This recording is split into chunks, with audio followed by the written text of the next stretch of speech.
Ja naravno ne posjedujem moć da predvidim budućnost, ali u jednu stvar sam siguran.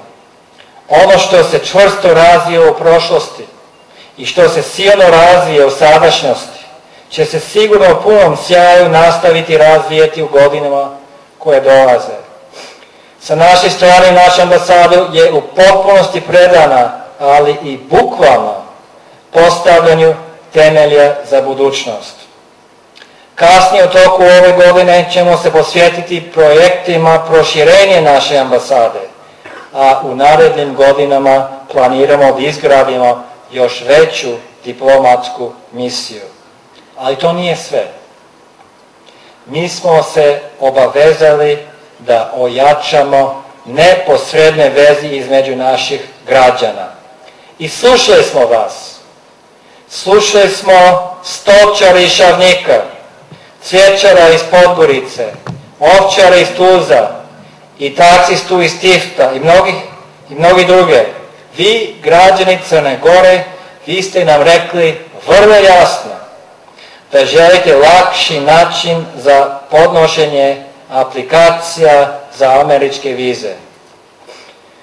Dame i gospodo, imam neizmjerno zadovoljstvo da najavim svima vama ovdje večeras da će Sjedinjene Države po prvi put u istoriji početi sa izdavanjem vize građanima Crne Gore u američkoj ambasadi u Podgorici 21. jula ove godine.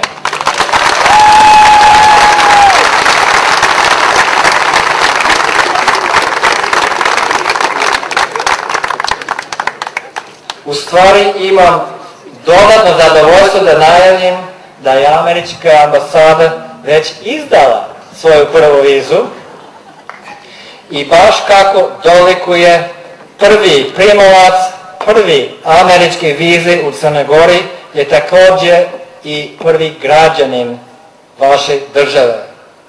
Čovjek koji je decenijama ulagao beskrajni napor u korist jačih američko-crnogorskih odnosa.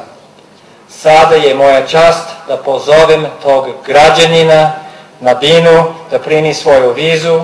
Dame i gospodo, molim vas da mi se pridružite u velikom aplauzu predsjedniku Filipu Vujanoviću.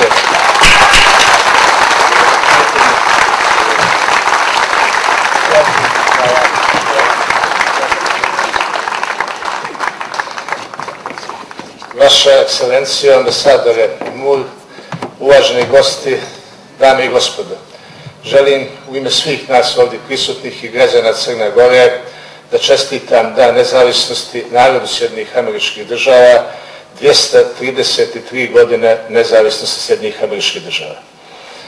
Govorio je sjajno i nadahnuto ambasador Mulj o onome što nas vezuje u prošlosti, govorio je izvanredno toplo o prisnosti kojom su građani Crne Gore primili i ambasadore i osoblje ambasade i Amerikanci u Crnoj Gori, govorio o perspektivi naših odnosa u ocjeni koju ja sasvim dijelim.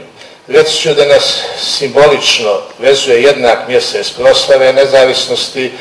Mi smo 13. jula 1878. godine, dakle prije 131 godinu, osvojili međunarodnu nezavisnost. 13. jula 1941. godine u antifašističkom pokretu koji je počeo ovdje i gdje smo također bili saveznici sa Amerikancima, otpočeli proces koji je udario jedan od temelja obnove Crnogorske države, a 21. maja tu državu obnovili. Sada u julu mjesecu također proslavljamo naš dan državnosti kao veliki dan Crne Gore. Naravno da je ovo i prilika i obaveza da se zahvalim američkom narodu za svu pomoć i podršku koju je pružio Crnoj Gori. Da se zahvalim za onu pomoć koja je učinjena preko USAID-a, koja je bila dragocjena i upravo onim projektima i potrebama koje su crnogorski prioritet.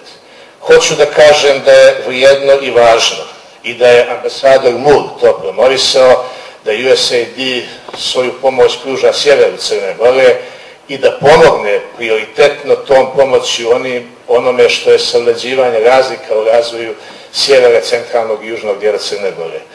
Hoću naravno da se zahvalim u svojstvu vrhovnog komandanta za podršku i pomoć koja se pruža u vojnoj saradnji, za podršku i pomoć koju pružaju kroz saradnju nacionalne garde države Maine i crnogorske vojske i naravno za sve ono što je Američka privredna komora promovisala kao šansu dobre privredne saradnje dvije države. I hoću na kraju u ime svih građana Crne Gore koji su veoma zainteresovani da putuju, poznaju, školuju se, osnivaju mogućnost svog biznisa u Americi, imaju svoje prijatelje u Americi, za odluku američke administracije da se ovdje u Podgorici, u američkoj ambasadi izdaju vize i naravno da iskažem zadovoljstvo svih onih koji će sada ovdje u sopstvenoj državi dobijati vize Sjedinjenih Američkih Država. Još jednom čestitam Dan nezavisnosti Sjedinjenih Američkih Država.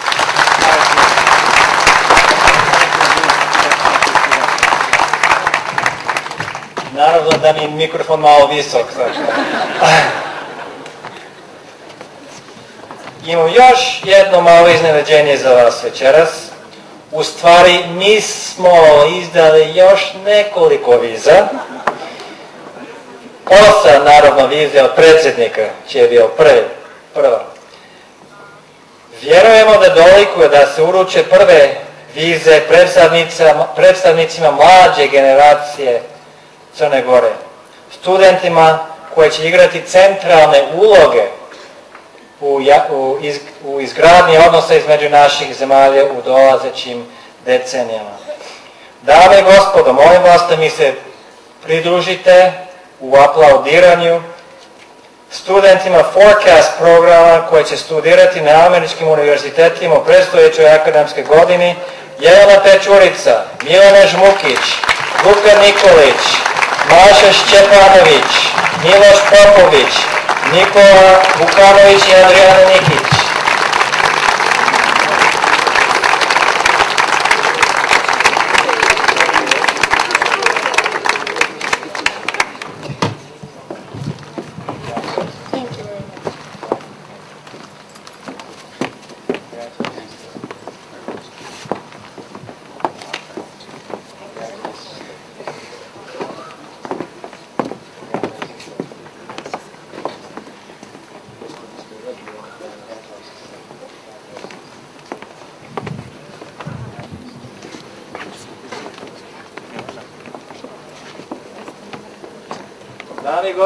Dame i gospodo, prvi primavac američkih viza u Crnoj Gori.